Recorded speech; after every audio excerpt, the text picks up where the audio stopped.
grave. Si pudiéramos de grave, entonces sería mucho. Yo igual cuando no hubiera algo, sigo hablando, ¿no?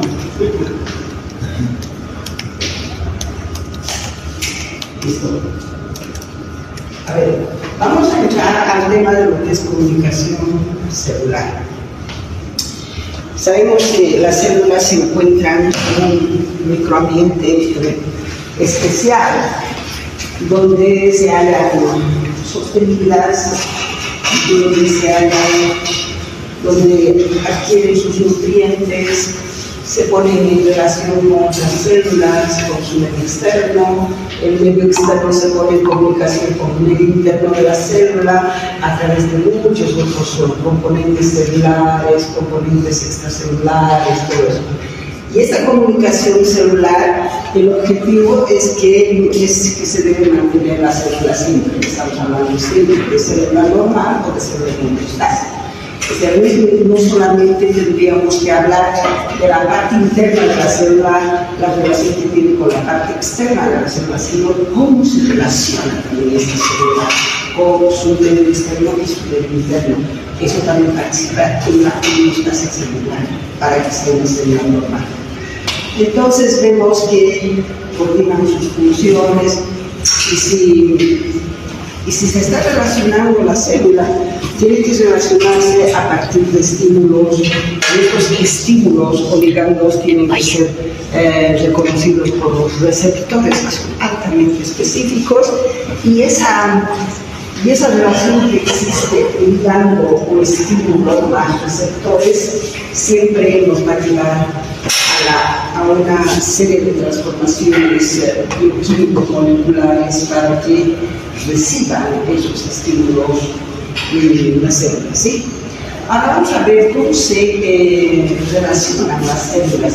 Se relacionan entre células, se relacionan con la comunicación intracelular. Dentro de este tipo de señalización tenemos la autocrina. ¿Cuál es este tipo de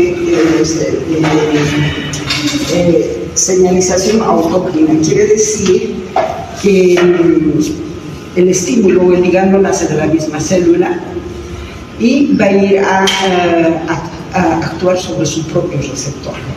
Eso es señalización autócrina, ¿sí? Dentro de ellos, ejemplos, los linfocitos y las células tumorales tienen este tipo de señalización autócrina. Nacen sus ligandos y esos ligandos actúan en su propio receptor y se estimula el receptor, se realiza una serie de transformaciones bioquímico-moleculares que es la traducción de señales que va a pasar toda el espesor del citoplasma utilizando los segundos mensajeros hasta llegar al núcleo y en el núcleo se hace la transcripción genética de ese estímulo celular. ¿Sí? Vamos. Otro tipo de relación es la paracrina. Esto quiere decir que los ligandos salen de una célula que está muy cerca de ella. ¿Sí? Entonces, esos ligandos que nacen de una célula va a ir a actuar sobre los receptores de la otra célula que está muy cerca. ¿Sí? Ahí tenemos, por ejemplo, los mediadores de la inflamación. Por ejemplo, tenemos nosotros los mediadores de la inflamación, los macrófagos tisulares. Estos macrófagos tisulares tienen que estar muy cerca de los linfocitos, o sea, de las células resultantes que van a salir. Es decir, que el estímulo, el ligando nace de la misma célula y va a ir a actuar sobre su propio receptor. Esa es señalización autócrina. ¿Sí? Dentro de ellos, ejemplos, los linfocitos y las células tumorales tienen este tipo de señalización autócrina. Nacen sus ligandos y esos ligandos actúan en el propio receptor y se estimula el receptor, se realiza una serie de transformaciones bioquímico-moleculares que es la traducción de señales que va a pasar toda el espesor del citoplasma, utilizando los segmentos mensajeros hasta llegar al núcleo, y en el núcleo se hace la transcripción genética de ese estímulo. ¿Sí? Vamos. Otro tipo de relación es la característica. Esto quiere decir que necesitamos una célula que está muy cerca de él. Entonces, esos ligandos que nacen de una célula va a ir a actuar sobre los receptores de la otra célula que está muy cerca de él. ¿Sí? Ahí tenemos, por ejemplo, los mediadores de la inflamación. Por ejemplo, tenemos nosotros los mediadores de la inflamación, los macrófagos tisulares. Estos macrófagos tisulares tienen que estar muy cerca de los linfocitos, de las células depositarias que van a salir del circulatorio hacia el tejido conjuntival. Esa es la señalización con células muy cerca de ustedes. ¿Sí? La endocrina, saben muy bien ustedes que es una estimulación o una señalización, podríamos decir, a través de hormonas, ¿no es cierto? Significa que el estímulo nace en un lugar lejos para que ese estímulo vaya a actuar en un lugar alejado de hormonas, las inmunoglobulina son ejemplos de estimulación endógena. ¿Sí? Bien. ¿Qué es la sinapsis? Es la comunicación neuronal rápida, ¿no es cierto?, donde se utilizan neurotransmisores. Tenemos para la unión de una terminación nerviosa con músculo, la comunicación sináptica también, ¿no es cierto? Donde los neurotransmisores son enviados en un polo para ser estimulados las terminaciones musculares, y ahí se va por la despolitización de todo a la formación de los músculos. Vamos.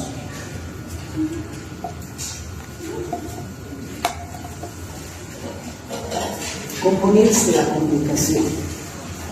Miren estos componentes de la comunicación. Ligando, he puesto en paréntesis señales o estímulos. Los ligandos quieren decir estímulos. Estos. Si ustedes me hablan de ligandos, me están hablando de estímulos. ¿Sí? O señales. Si estamos hablando de componentes de la comunicación, necesitamos un estímulo. Y necesitamos un receptor en la célula que vaya a actuar este estímulo. Tiene que estar en una célula, ¿no es cierto? Y esos receptores son proteínas altamente específicas. ¿Para qué? Estas proteínas, estos receptores que son altamente específicos, son proteínas para los estímulos o para los ligandos. ¿Sí? Por ejemplo, tenemos un receptor, tirosina sinasa. Ese receptor, por ejemplo, no podría ser estimulado por la insulina, solamente por factores de crecimiento. Todos los receptores de tirosina sinasa son sus ligandos o sus estímulos o los factores de crecimiento. Escuchen, factores de crecimiento para los receptores de tirosina sinasa. ¿Sí? Entonces, los ligandos son específicos para los receptores que son proteínas. Ahora, los receptores en las células pueden ser receptores que están en la membrana, generalmente son transmembrana, que tiene una porción externa, tiene una porción transmembrana y una porción intracelular. ¿Sí? Bueno. Luego voy a ver estos, cómo son los diferentes tipos de receptores. Ahí está esta de membrana intracelular. Los receptores intracelulares también son proteínas. ¿De acuerdo? La célula diana, ¿qué quiere decir la célula diana? Esa es la célula que posee el receptor. Esa es la célula diana. Por ejemplo, podemos ver los factores de crecimiento fagocitarios. La célula diana, la célula fagocitaria. Estamos hablando de factores de crecimiento fagocitario. pero su receptor es el receptor de tirosina-sinasa. Para todos los factores de crecimiento, el receptor es el receptor de tirosina-sinasa, ¿sí? Bien. Entonces, los componentes de la comunicación son el ligando, el estímulo, los receptores de la célula gliana, y aquí falta un componente, la traducción de las señales que se realiza cuando se está estimulando los receptores. Existe una serie de procesos bioquímicos moleculares en el receptor para que se genere una señal, y esa señal va a llegar de la traducción. Se genera la señal, y esa señal tiene que llegar hasta el núcleo, y en el núcleo se hace la transcripción. En los receptores, cuando es estimulado, se realiza la transducción, ¿sí? Y la transcripción se realiza en el núcleo. Siempre, cuando hablamos de la transcripción de la información, transcripción genética, está en el núcleo, porque están los genes, ¿no es cierto? Y la traducción es otra cosa. Eso es cuando se está estimulando los receptores. Esa respuesta se llama traducción, ¿sí? Vamos. Bien, tipos de señales. Ahí está. Hay tipos de señales, digamos, estímulos de las células. ¿Cierto? Tipos de señales de las células. Las células están expuestas a una variedad de señales. Pueden ser fisiológicos, patológicos, ¿no es cierto? Y dentro de esos las señales patológicos que pueden nacer en el mismo tejido, tenemos a las señales de tejido. ¿Qué son las señales de tejido? Por ejemplo, si en el tejido se ha producido una necrosis, una lesión del tejido, una muerte de una célula por necrosis, entonces estas células que mueren por necrosis generalmente destruyen su membrana celular. Al destruyen todos sus componentes, hay una fragmentación de todos los componentes intracitoplasmáticos, y además hay una alteración de la integridad de la membrana celular. Y no se olviden que las células siempre están formadas, si decimos cómo están formadas las células, ¿cuáles son los componentes que forman las células? Hidratos de carbono, lípidos, proteínas, aminoácidos. Eso no más como dicen, somos un saco. Hidratos de carbono, de aminoácidos que hacen proteínas, lípidos. ¿Sí? Bueno, entonces cuando hay una degradación, que es la característica de la necrosis, estos productos de degradación, por ejemplo, la proteína se ha degradado en aminoácidos. Y esos productos de degradación que están dentro de esta célula necrótica salen al espacio extracelular. ¿Por qué? Porque las membranas de estas células necróticas, sus poros son muy grandes, están rodeados sus poros también. Entonces son permeables la membrana celular. Entonces escapan estos productos, pueden ser fragmentos de proteínas, fragmentos de lípidos, fragmentos de hidratos de carbono, salen al tejido extracelular. Y ahí tenemos macrófagos tisulares. Estos macrófagos tisulares son como los soldados que están vigilando que nada extraño ocurra, que nada extraño aparezca en el tejido muscular. Los macrófagos tisulares son como los policías que están viendo que nada extraño aparezca en el tejido. Y cuando ven que hay un aminoácido extraño por ahí, un fragmento de aminoácido, ese fragmento de aminoácido se convierte en señal de peligro, que es conocido por los macrófagos, y los macrófagos se van a estimular y van a dar una serie de respuestas. Entonces, si hay esas señales de peligro, estamos hablando que las reconocen los macrófagos. ¿A través de qué elemento? A través del receptor, que se encuentra en la membrana celular, y siempre es una proteína altamente específica. Eso se llama señales de peligro. Pero también podrían haber otro tipo de estímulos o ligandos. Estos son ligandos, ¿no es cierto? O estímulos. Tenemos las señales de supervivencia. ¿Cuáles son las señales de supervivencia? Tenemos los factores de crecimiento, los nutrientes, las hormonas, ¿no es cierto? Para que la célula crezca, tiene que haber mayor cantidad de factores de crecimiento que estimulen a las células. Y para que esas células puedan desarrollarse, dividirse, todo eso tiene que tener más nutrientes, ¿no es cierto? Todo tiene que estar acorde a lo que se está exigiendo. Entonces, si tiene que crecer esa célula, entonces tiene que tener más nutrientes, ¿no es cierto? Hormonas. También las hormonas permiten de que las células aumenten de tamaño. Cuando entremos a lo que es estímulo del estrógeno, por ejemplo, para la hipertrofia de la glándula mamaria, es una hormona que permite que la glándula mamaria aumente de tamaño, ¿sí? Entonces, eso es hipertrofia. Todos esos elementos están pues almacenadas en el tejido conjuntival, porque son las células del tejido conjuntival, pueden ser los fibroblastos, los macrófagos, las mismas células epiteliales, que van sintetizando todas estas sustancias y la van almacenando en el tejido conjuntival, y las células van a escoger del tejido conjuntival o estas sustancias del tejido conjuntival van a ir a actuar como estímulos dentro de estas células para que crezcan. ¿Sí? Esos son los señales de las células. Señales de supervivencia. Señales de las células próximas que hemos visto, ¿no es cierto? Tenemos aquí moléculas de adhesión. Por ejemplo, tenemos una molécula de adhesión que hablamos de las integrinas.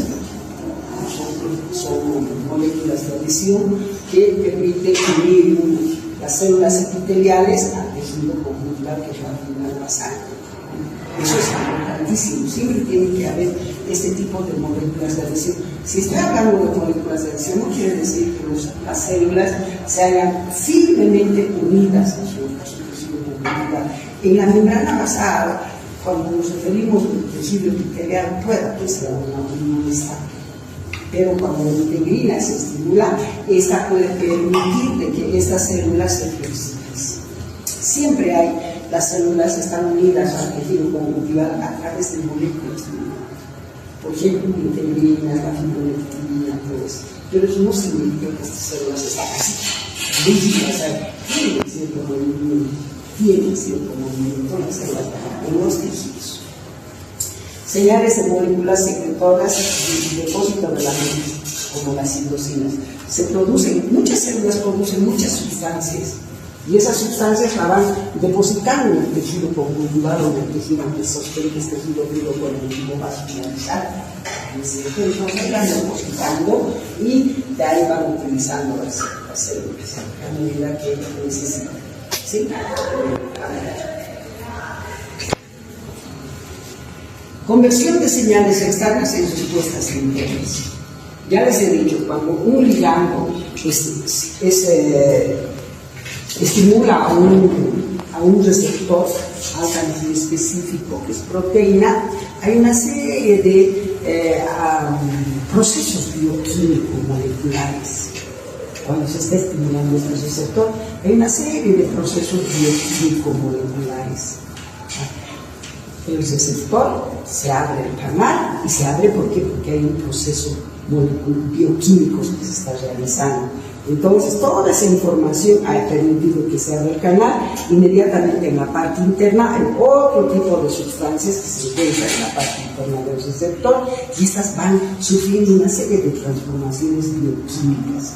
Por ejemplo, la guanina trifosfato se convierte en guanina trifosfato, y esa guanina trifosfato va a estimular a la GNAT cuando estamos explicando lo que es cuando se estimula el receptor del factor de crecimiento. A ese proceso de activación bioquímica molecular que ocurre en el receptor se llama traducción de señales. Esa es la traducción de señales, importantísima. Cuando hemos hecho retículo endoplasmático rugoso, hemos visto que la traducción de la señal para la formación de proteína es el ribosoma, ¿no es cierto? Entonces, según a lo que va a leer el ribosoma, la información que le ha llegado del núcleo, eso es la traducción que va a formar la proteína específica. Aquí hay traducción, pero es la lectura del tipo de estímulo que está ejerciendo el receptor. Esa es la traducción.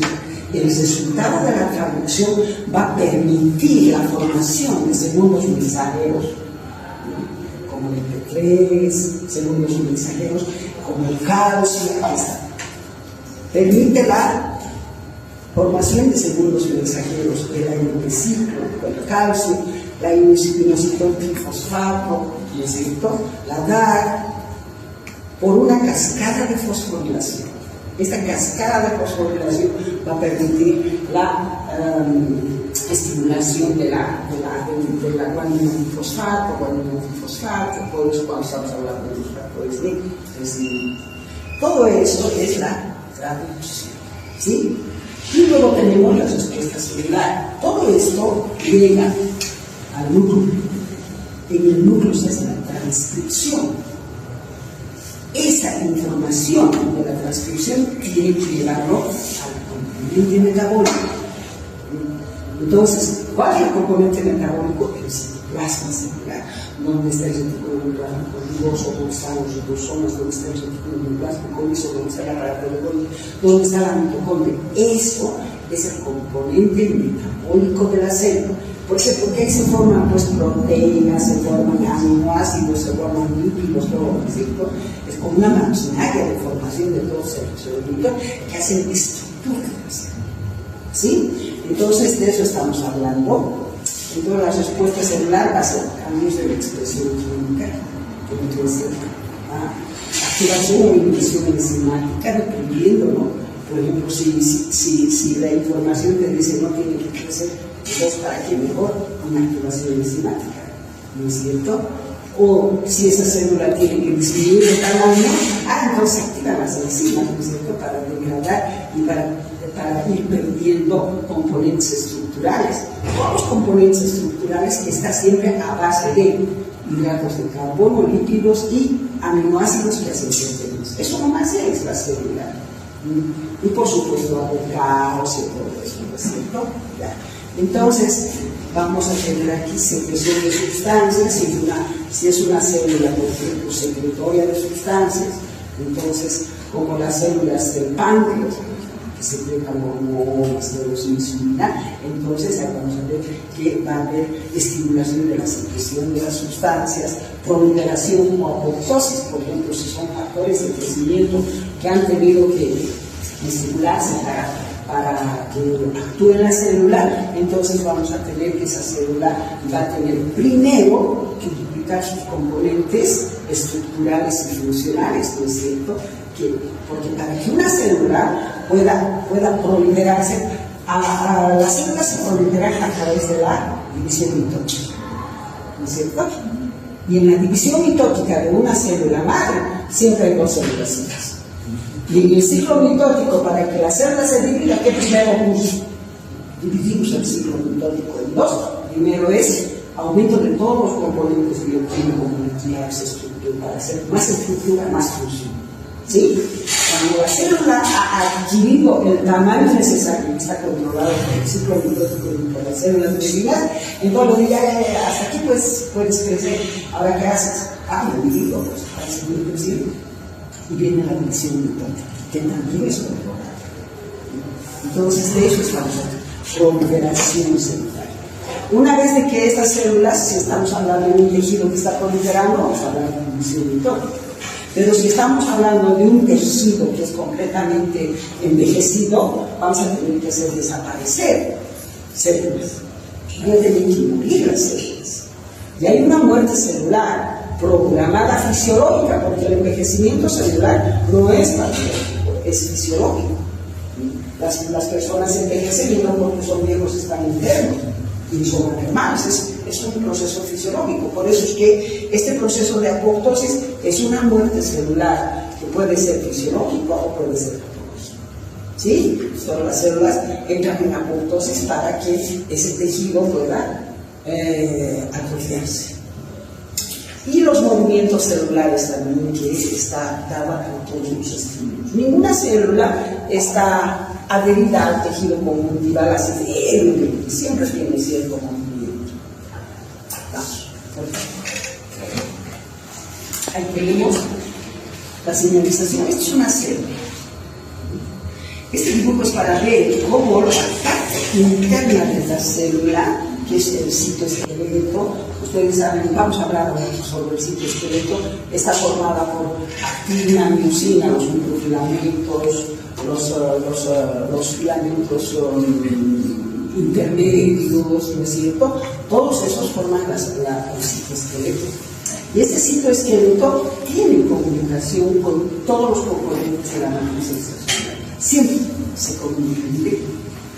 Y si ustedes aquí ven, el elemento que comunica la parte externa, los elementos similares de la parte externa con los elementos similares de la parte interna, son las moléculas, esas moléculas de adhesión. Pero no solamente con los filamentos, porque el tejido conjuntival tiene dos componentes importantísimos, el componente fibrillar y el componente amorfo. Todos esos se relacionan con la parte interna de la célula. Entonces, y aquí están los receptores, son típicos receptores tirosina-sinasa. Estos receptores tirosina-sinasa son para factores de crecimiento. No importa si es factor de crecimiento proposital, cualquier tipo de factor, que sea factor de crecimiento suficiente. ¿Dónde actúa? En el receptor de tirosina-sinasa.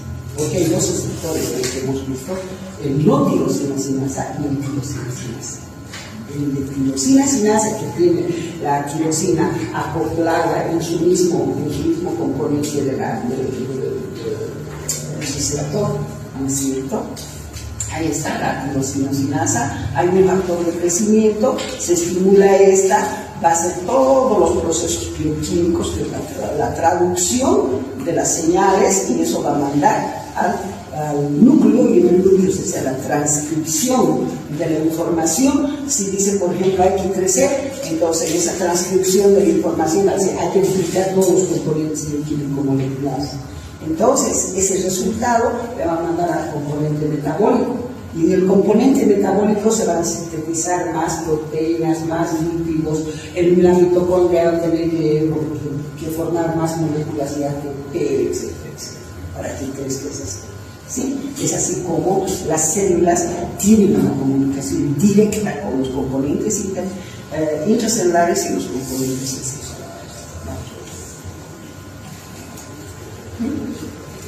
Ahora está. Receptores según su localización. Receptores de membrana. Hemos visto, no sé si la anterior semana, a veces me confundo con las clases prácticas que hago con los estudiantes, con algunos grupos que he hecho, estos receptores de membrana. Bueno, las células tienen receptores de membrana, que son varios receptores de membrana, quiere decir que están en la membrana celular. Primer receptor es aquella tirosina-sinasa no receptor. Su receptor no está dentro del mismo, la tirosina no está dentro del mismo receptor, sino está fuera. Entonces se dice tirosina-sinasa no receptor. Pero al ladito hay otro tipo de receptor, que es tirosina-sinasa receptor. Esa tiene la tirosina ahí, ¿no es cierto?, que se fosforila dentro del mismo receptor. Después tenemos el receptor, las 7 proteínas transmembranas acopladas a la proteína G. Luego están los receptores nucleares, que son pero intracelulares, que se convierten en receptores nucleares, porque este receptor intracelular, que es muy pequeñito, es para aquellas sustancias liposolubles como los esteroides, las sustancias esteroideas, que se difunden fácilmente por la membrana celular. ¿Por qué se difunden los lípidos fácilmente por la membrana celular? Porque las colas de los fosfolípidos que se unen en la parte central hacen que sea muy difundible los lípidos. Pero si nosotros ponemos una sustancia que es esto que da el endurecimiento de los vasos sanguíneos, no, es una sustancia, a ver, bueno, es otro colesterol. El colesterol, por ejemplo, va a hacer una impermeabilización de esta parte intermedia de los fosfolípidos, y no va a permitir el pasaje de estas sustancias como son las liposolubles.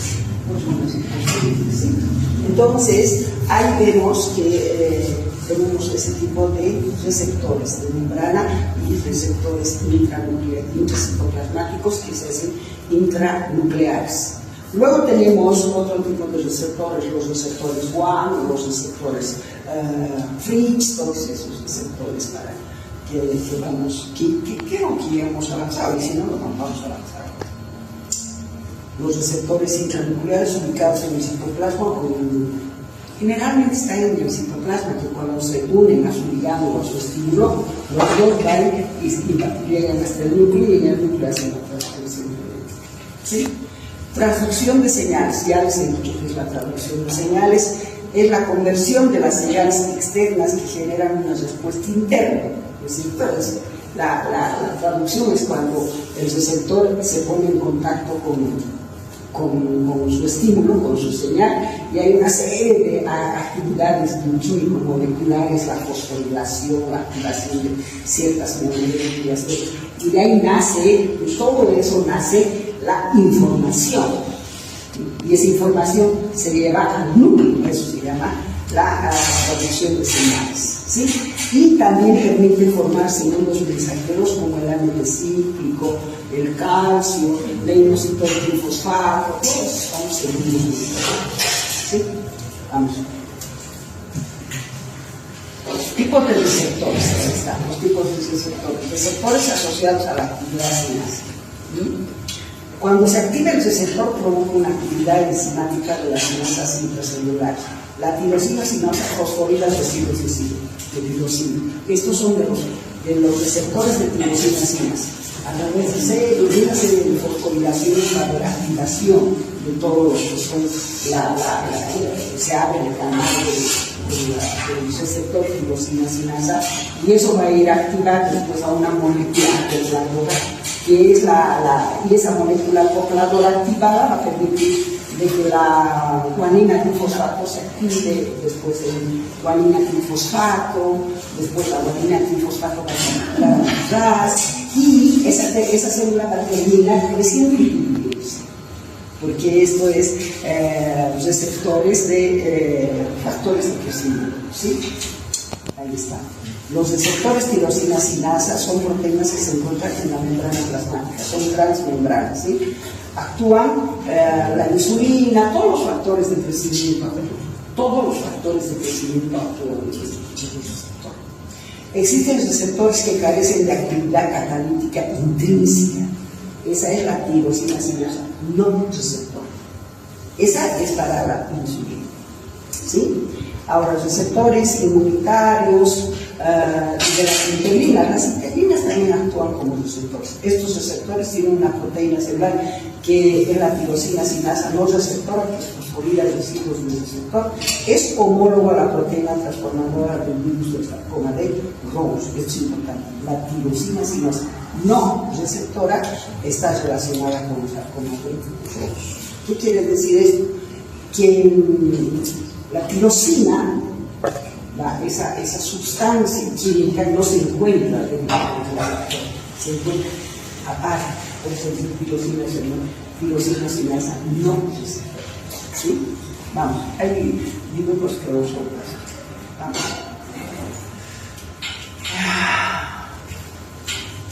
Ahí está. Receptores acoplados a la proteína G. Estos son 7 receptores transmembranas acoplados a la proteína G. Así se dice, ¿sí? Entonces, son polipéptidos que atraviesan la membrana 7 veces, ¿sí? Y están ligados a la proteína G. Este tipo de receptores está muy desarrollado en los macrófagos. Los macrófagos saben muy bien que están especializados para hacer pseudópodos. Este receptor se tiene que activar ¿para qué? Para que se pueda, a ver, permítanme organizarme para explicarse. La proteína G se activa. Al activarse esa proteína G que está en la membrana celular, esa activación va a llegar al retículo endoplasmico. Y el retículo endoplasmico eso le va a dar la orden de que libere calcio. Ustedes saben muy bien que el retículo endoplasmico es el secretador de calcio. Entonces, Este retículo endoplásmico liso le da la orden, la proteína G, para que libere calcio. Libera calcio y se elevan los niveles de calcio en el citoplasma. Al elevarse los niveles de calcio en el citoplasma, ¿qué va a pasar? Va a haber una desorganización de la actina y de la miosina, y eso va a permitir la deformación de todo el citoesqueleto y el esqueleto para poder atacar. Entonces, ¿qué decimos? Estos receptores acoplados a la proteína G están altamente desarrollados en los nosotros. Y es la forma de cómo vamos a explicar cómo actúan estos receptores. ¿Sí? Ahí está. La guanina fosfato, con la guanina fosfato, la activación de los receptores también permite la generación de segundos mensajeros, que es el ácido cíclico, el inositol, todo eso. Sí, este receptor es el que genera segundos mensajeros más que nosotros. Y los segundos mensajeros son el ácido cíclico, el inositol 1,4,3 y lo que es el inositol trifosfato, ¿no es cierto? Libera calcio en el plasma nervioso para politizar la actina y la miosina y posterior formación de pseudoporos y contracción, relajación de células musculares también. Vamos. Otro, receptores nucleares. Receptores nucleares para sustancias liposolubles. Estas sustancias liposolubles atraviesan fácilmente la membrana celular y ahí dentro está el receptor. Se une al receptor intracelular, los dos, el ligando y los receptores van hasta el núcleo, por eso se dicen receptores nucleares. Y van a actuar así, los dos van a actuar en la transcripción de energía. ¿Sí? Esto es exclusivo para hormonas liposolubles o sustancias liposolubles. Es hormonas, ¿no? Ya. Entonces, ahí está, ese es el receptor. Vamos. Ahora sí. Otros receptores. Ahí tenemos el receptor Notch, el receptor FRES, ¿no es cierto? Estos receptores son importantes para el desarrollo embrionario y el destino de las células maduras del sistema inmunitario. Escuchen bien.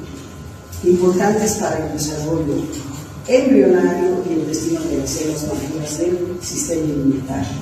El Notch, su ligando produce escisión proteolítica de su porción intracitoplasmático. Aquí en el dibujo van a ver una membrana celular y arriba otra membrana celular que tienen sus receptores transmembranas que se juntan los dos receptores transmembranas, se estimulan las células, la parte interna se degrada y esa va a llegar hasta el núcleo por hacer la transcripción. ¿Y qué vamos a tener? Vamos a tener un desarrollo embrionario, estas células se van a fundir y se van a ir,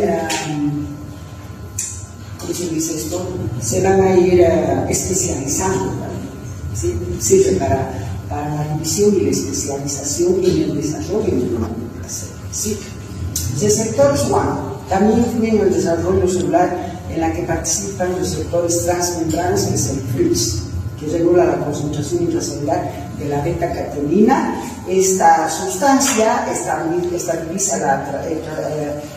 se traslada al núcleo formando un complejo de transcripción. Es importante para el complejo de transcripción este receptor FRIPS. Ahí está, todo lo que he explicado.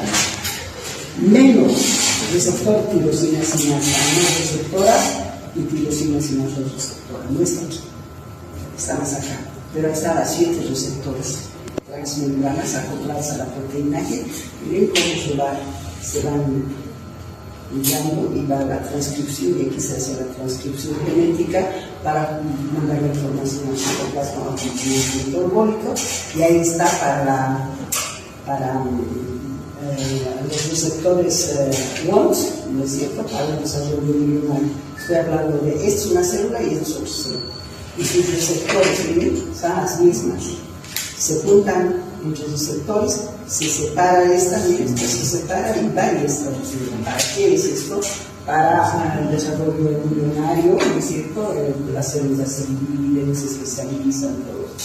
Y aquí están pues, los receptores, ¿no es cierto? El receptor tirosina sinasa y el receptor tirosina sinasa, no receptor. Este es para factores de crecimiento. ¿Sí? Bien, vamos por. Bien, Esta es la explicación del receptor tirosina sinasa para factores de crecimiento. Es este receptor. Es este receptor.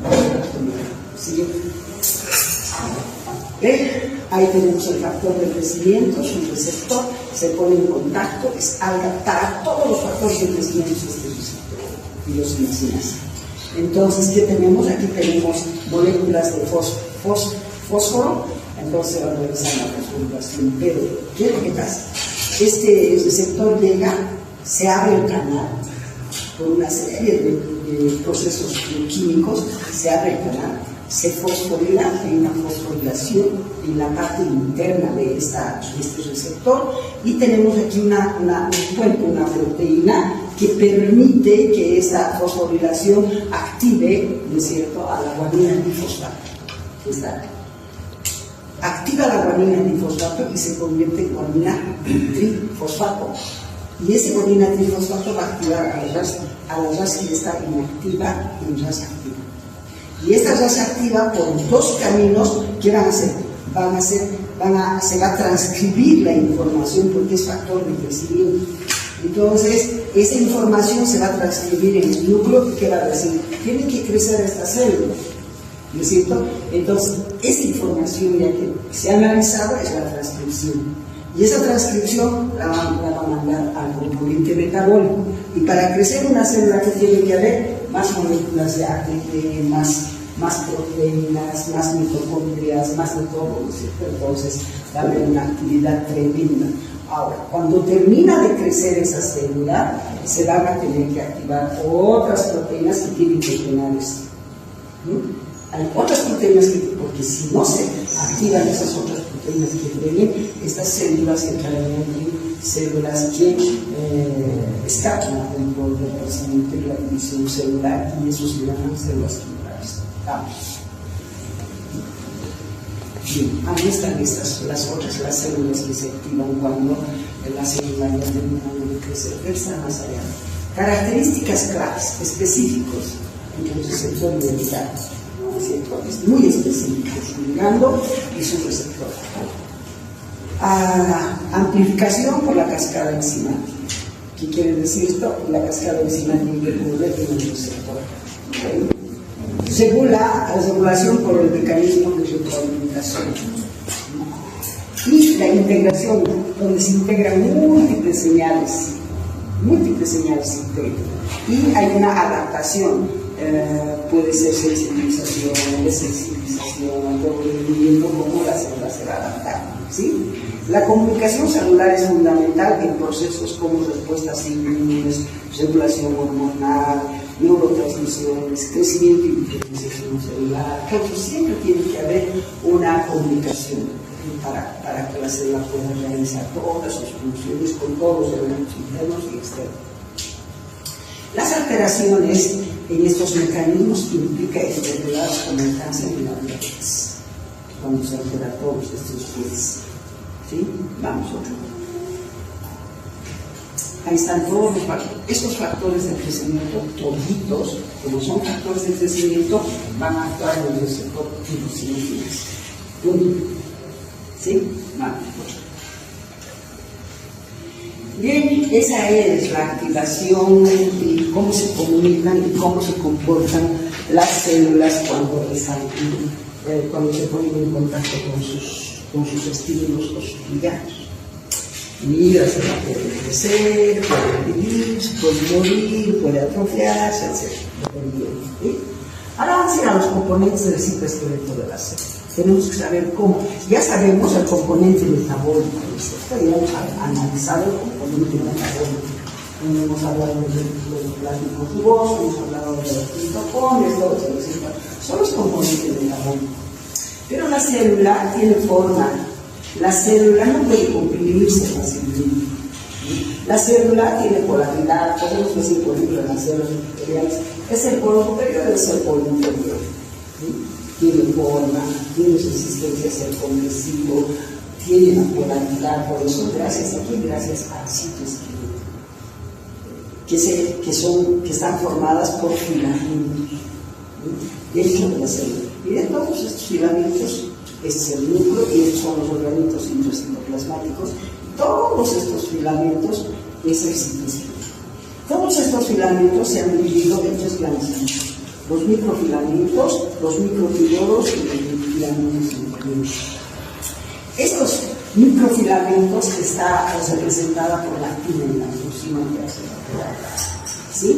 Como dice, son microfilamentos, son filamentos muy delgaditos.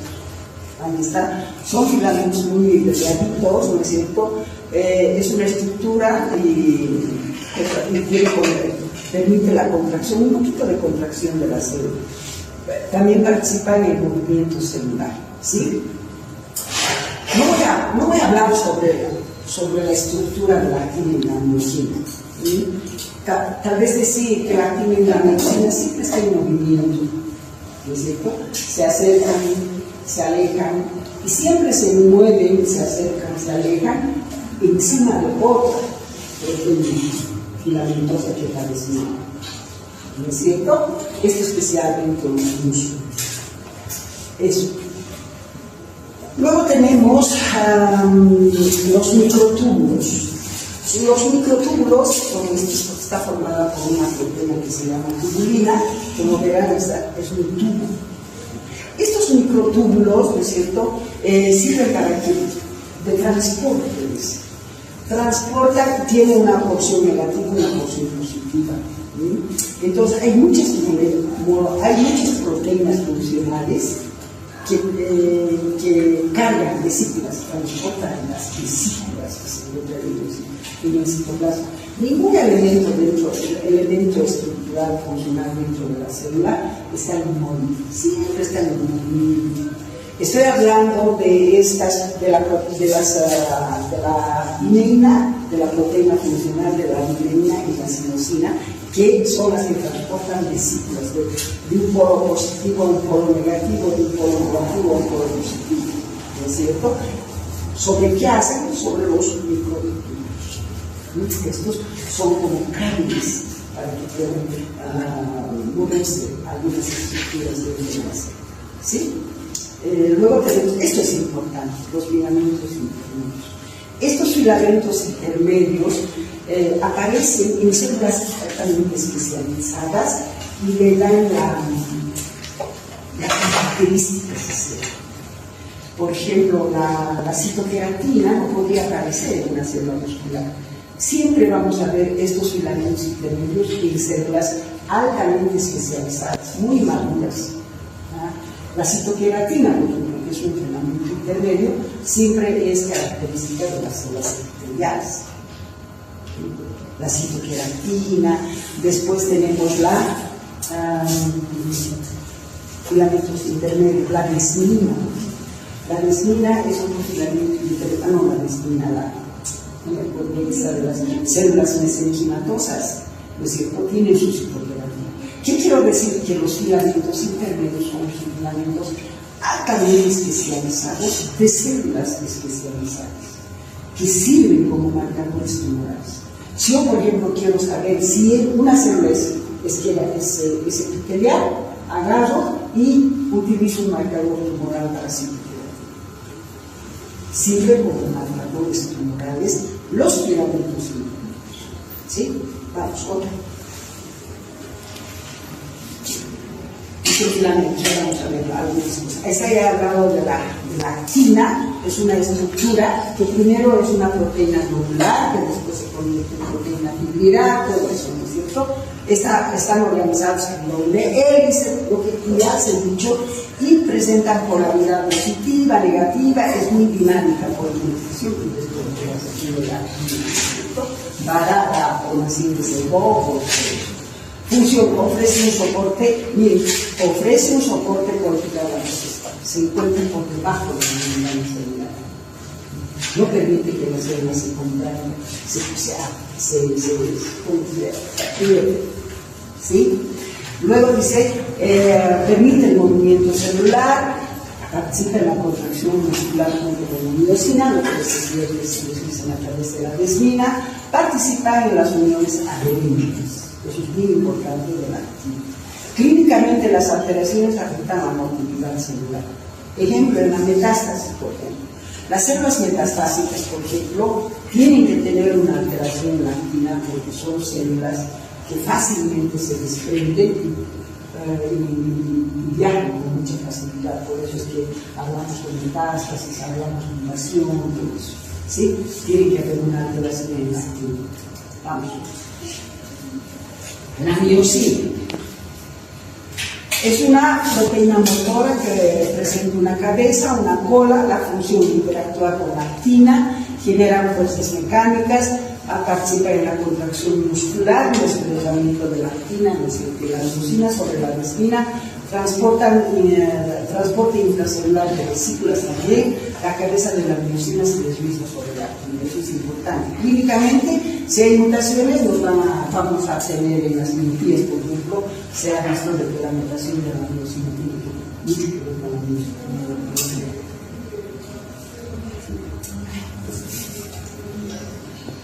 Microtúbulos. La estructura de los microtúbulos son los huecos de turbina completa, organización desde la... son los que forman los usos mitóticos, ¿no es cierto? Que el centrosoma se organiza, tienen polaridad positiva, tienen polaridad negativa. La función transporte intracelular de vesículas. ¿No es cierto? Ahí está la cinesina, es anterógrada y la pinina ¿sí? Forman usos mitóticos, forman las estructuras de los cilios y los flagelos. Las alteraciones de los microtúbulos podríamos tener, por ejemplo, la enfermedad de Stuck, donde se pierden los cilios, las microvellosidades, donde se pierde una buena absorción. ¿Sí? Forma la estructura de los cilios y los flagelos, regulan la proliferación y la diferenciación celular, porque es parte de lo que hemos dicho de los mitóticos. Clínica, la mutación de las proteínas motoras que escuchen bien. La mutación de las proteínas motoras que forman el complejo de los cilios primarios determinan algunas variantes de determinados enzimas poliquísticas y los fármacos como el taxano y la colchicina afectan a los microorganismos. Vamos, filamentos intermedios, hasta la citoqueratina. El círculo está formado por proteínas de queratina específicas para las células epiteliales. ¿Sí? Entonces la citoqueratina es un marcador tumoral para las células epiteliales, no se encuentra en ninguna otra más. ¿Sí? Funciones: resistencia metánica, mantienen la integridad del epitelio, participan en los desposomas. Clínica, son marcadores tumorales de carcinomas. Los tumores malignos de células epiteliales se llaman carcinomas. Por eso son marcadores de carcinomas, porque el epitelio es epitelial, el tumor se llama carcinomas. ¿Cómo se dice?